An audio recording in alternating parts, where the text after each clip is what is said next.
Hi, I'm Tom Morrow, and welcome to another edition of Living Legacies. Our guest today is Chuck Inskeep, who a lot of people will know around Oceanside. Chuck, you've been in Oceanside since 1937, but you were born in 1911. That's right. Down in Bonita. Bonita, but my folks moved to Chula Vista when I was about 2 or 3 years old. So you grew up and went to school in Chula Vista? Yeah, the Chula Vista Grammar School, Sweetwater High School, but don't exist anymore. Well, the Sweetwater High School does, but the Chula Vista Grammar School's gone. Yeah. And then you went to San Diego State College for a while? I was in the first class at the new San Diego State. First semester I went out on University Avenue, first semester. That was out in the country in those days. Well, yes, but I had a Model T Ford. My dad furnished me and drove it. But it was a good school, and I bet I can survey every corner around that block there. I still think there's some marks around there I must have made.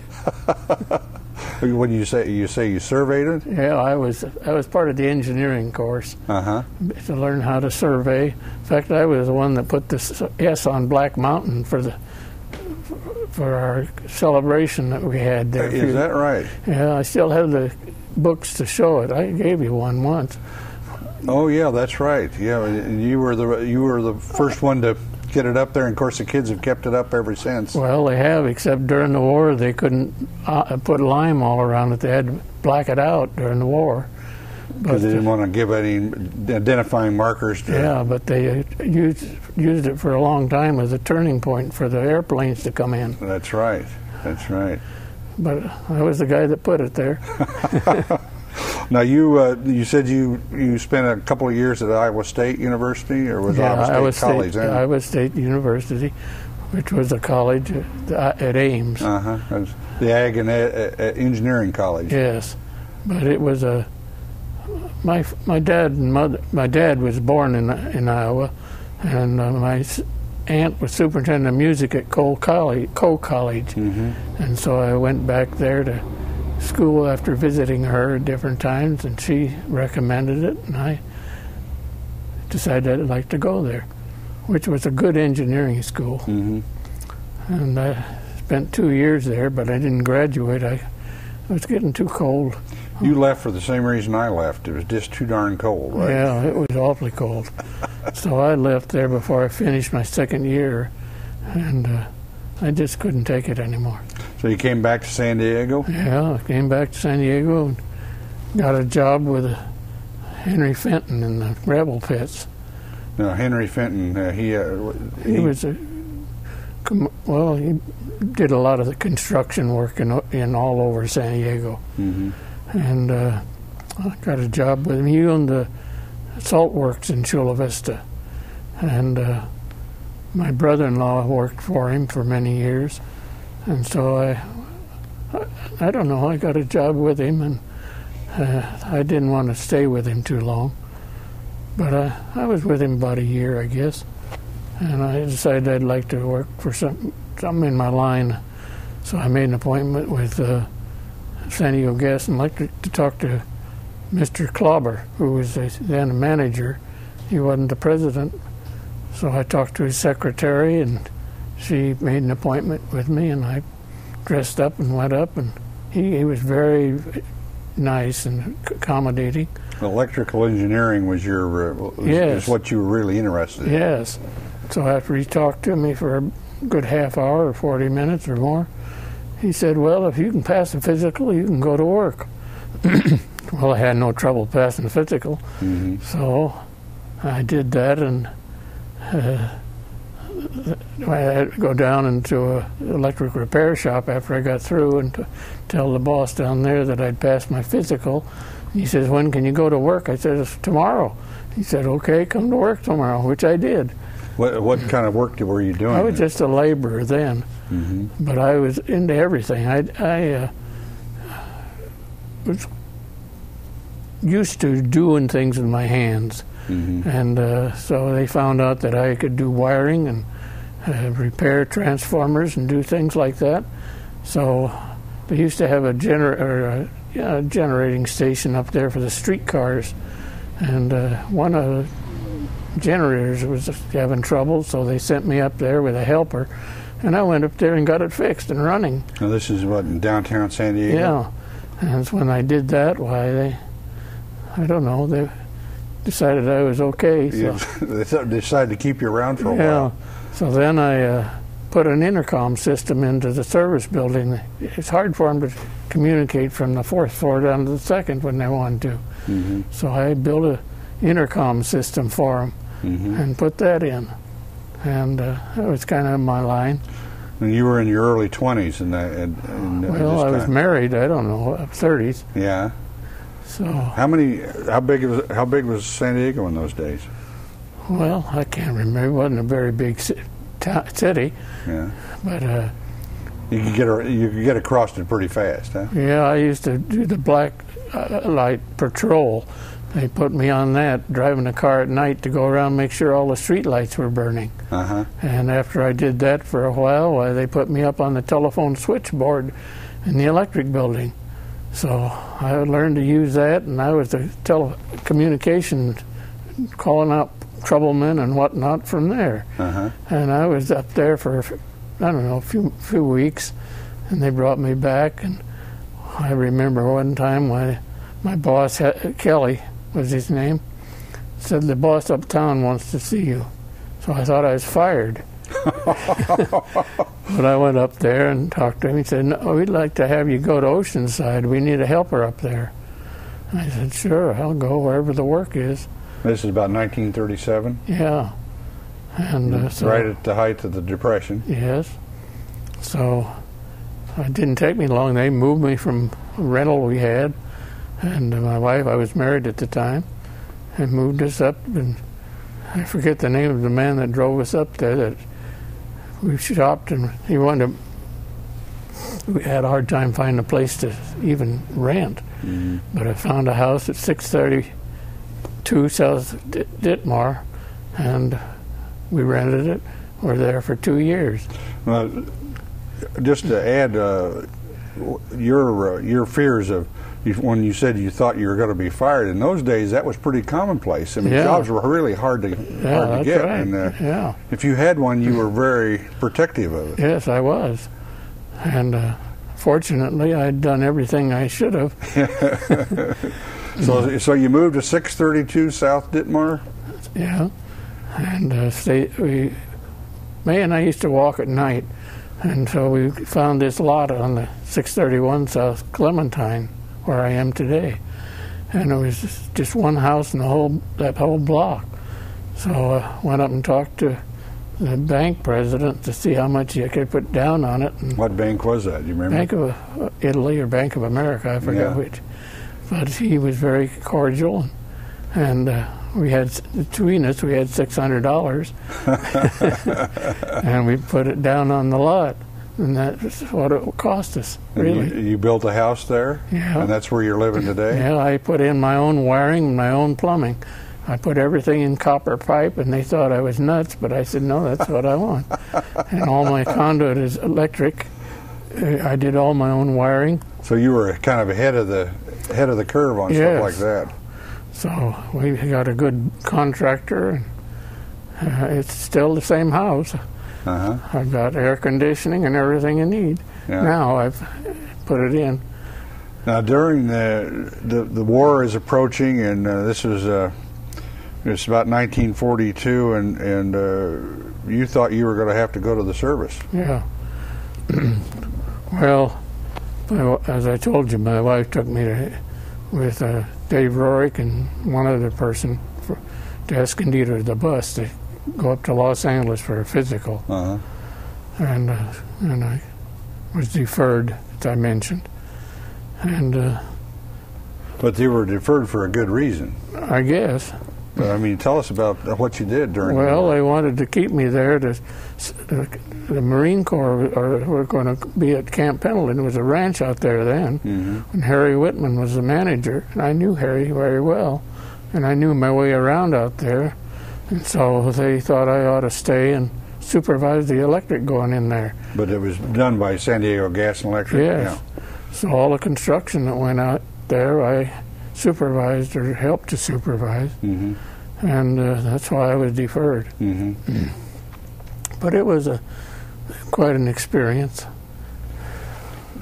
During the war, your position in Oceanside was the superintendent? I was a clerk at that time, but I was moved up pretty fast. My boss was Fred Pierce, and he was a pretty good man, but he just wanted to get away from things. Uh-huh. So he left me in charge so much that I was almost running the whole thing anyway. And finally, KB Ayers was the superintendent in San Diego. He came up and visited me a few times, and I was alone supervising the crews and laying out everything. So pretty soon I got the job, all right job. How many men would you have working for you at that time? Oh, we had two crews, one what they called a hot stick crew, and one just a regular construction crew.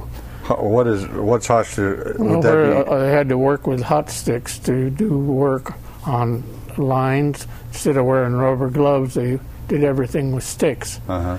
And Jack Welburn was the foreman. Leo Richmond was the other foreman. And anyway, they were good construction people. And I just programmed their work and whatnot for the day. Mm-hmm. And I actually did some during the war when they were short of people. I went out and I didn't know how to climb a pole, but I learned pretty fast. And I went out there, and the lights would go out or something. I had to go and help fix them. Uh-huh. And I climbed poles and did repair work on the poles. And but pretty much all of the electrical layout for Camp Pendleton, you supervised that. Yeah, all of that by our crews built the lines into them, and the substation was out there we had to have, and supervised the construction of that substation. And then Camp Pendleton built their own system for their lines, and so we had breakers and so forth to tie in for them, but it all came out of the substation that we built. Well, now, another big project that you worked on was the Palomar Observatory up on Palomar Mountain.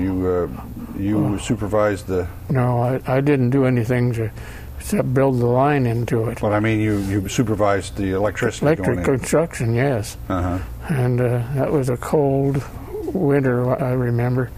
It was about 1948, 47, I've forgotten 48. the time, but it was up there. I know the ranger had to put me up once in a while to keep me warm, and the crew too.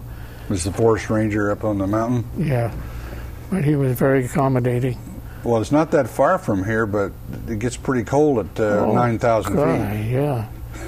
I froze myself to death. I did get cold, very cold. Well, now after you got the electricity in up there, they started the construction on the observatory itself, and you were here in Oceanside when they brought the big giant 200-inch mirror through. I just remember going through Oceanside. That's all I remember. But my wife pretty much took up the whole road, though. Yeah, it was a big celebration for when I went through Oceanside. Yeah. And my wife and I both went down to see it go through. Uh-huh. But it was a celebration, all right. Now, you during all those years, you were superintendent for San Diego Gas and Electric, and you were involved in. You had a couple of interesting hobbies. You were a ham radio operator. How did you get into ham radio? Well, a friend of mine worked for a radio station in San Diego, Carl Boltz, and he's the one that got me interested in ham radio, and I took it like a fish to water. I just went right at it and got my license and used it from then on. But it was a hobby, enjoyed. Then I got into gem cutting, and I have a machine shop at home. I did a lot of work during the war, making things for people that couldn't get them anywhere else. And I was a pretty good machinist, and I did a lot of thread cutting, and I don't know what all. I have an excellent lathe, Well, there's a lot of guys had to make their own auto parts, and I mean, because things would wear out or couldn't get them replaced. That's right. I used to make a lot of things that I didn't know how, but I made them somehow. By guess and by golly. Yeah, but it was an interesting life, and I still have my lathe, but I can't use it anymore. I don't see well enough. Well, now you also were a private pilot. Yes, I had a private pilot's license. Well, my first experience with a pilot was in Chula Vista when they had on the landing field down there. I used to go down and polish the propeller and do everything. And there were two fellows down there that took a liking to me, and they let me learn to fly and crank the plane proper and everything. Mm-hmm. So I learned to fly that plane. And then when I got so I could do it myself, why, he let me fly it. Mm-hmm. And I flew it in Chula Vista around. And was it an old biplane or? Yeah, it was an old World War I trainer. Uh-huh. But it was a fun. I can't remember the name of it. Yeah. But it was a fun plane. And of course, Chula Vista was kind of out in the country in those days, yes, right? And it was a plane landing field was in the salt flats, so I had no trouble getting back or taking off. Anyway, it was a nice experience. Mm-hmm. But when I came to Oceanside, I wanted to get a pilot's license, and I had to go and take a test. And so I had to go to school. So I went to school and learned to fly again. And it wasn't any trouble for me, but I still have a pilot's license. And I rented planes from Palomar Airport and flew any single engine out there. But you still have your pilot's license, and you still have your ham radio license, but you don't do either one of those things anymore. I can't fly anymore. I can't pass the physical. Mm-hmm. But got a lot of memories. I have a lot of memories. Yeah. But I used to take my wife for a ride every once in a while to see her sister up in Los Angeles area in the plane. There was one thing that I know that you and I have laughed about before. I know it didn't quite turn out the way they wanted it to, but back during the war when there were blackouts, they were trying to figure out a way to turn off all the street lights in Oceanside, and because you were the superintendent of SDG&E, what did they come up with? What kind of an idea did they come up with? Well, they brought some transformers up there and some relays and mounted it on my house so that I could turn all the street lights out in Oceanside. They were all on a series circuit. So you just, right from your backyard, turn it all the only thing is that they found it was getting to be too complicated. And so I still had, quite a while afterwards, I had stuff on my back of my house for a long time, and the RO transformers were still there, but they decided that it was just too complicated. So how did they? What did they do for blackouts? Well, I used to have to go down and turn the lights off down at the substation, and they were trying to make it easier for me, and it didn't work out. But I used to go down and turn the lights out down to the substation in Oceanside at Tremont Street, and turn all the lights out on the series circuit. So you've been retired for about 20, 25 years now? Yeah, that's right. And you spent 39 years with San Diego Gas and Electric? Yeah. A lot of years, a lot of fun? Well, a lot of troubles and a lot of fun. But I had some good crews that worked for me, and they were very capable. Did you enjoy your time in working for an electrical utility company? It was a wonderful job, really. I was a superintendent there for many years, and I had good bosses in San Diego, and they used to entertain me once in a while in San Diego. And I can't complain. Well, things are a little different today. The utility guys are getting rocks thrown at them from every direction. Boy. I'm glad I retired when I did. It's not the same company at all. It isn't. But it's called Sempra now. So I don't know. They have still interest up at San Onofre for the generator up there, but that's all. But they still maintain the system. And the crews that come by once in a while, I talk with them. But it's a different organization. Yeah. Now, you and your wife were married for 60 years, Yes. and she passed away, what, about 4 years ago? Yes. And you have 2 sons? I have 2 sons. Where are they today? One's in San Diego and one's in Long Beach. One's Dr. Edward Inskeep, a PhD, is a principal of a school up there, and the other is retired right now, but he's teaching at college in San Diego right now. But he's retired from Monitor Products. He was the president of Monitor Products for several years and sold that business, and now they want him back teaching. So he's been teaching in the last year at International University. Well, and you're proud of them. I'm proud of both of them. Yeah. Well, Chuck, we appreciate the time that you've taken to come in here. I know that you warned me that your memory wasn't quite up to par, but I think we got through it just fine. We had some fun, and you've shared a very interesting life with us. Well, thank you very much. Well, thank you for coming in. I'm Tom Morrow. I hope you've enjoyed this edition of Living Legacy with Chuck Inskeep. Be sure to tune in the next time for another edition of Living Legacies. This program is made possible through the generous underwriting grants of Hatter Williams and Purdy Insurance Services of Oceanside, providing North County with complete insurance needs for more than half a century. The TriQuest Corporation, providing quality office and manufacturing space in Oceanside. And the North County Times, serving all of North County with complete local daily news coverage and internet services.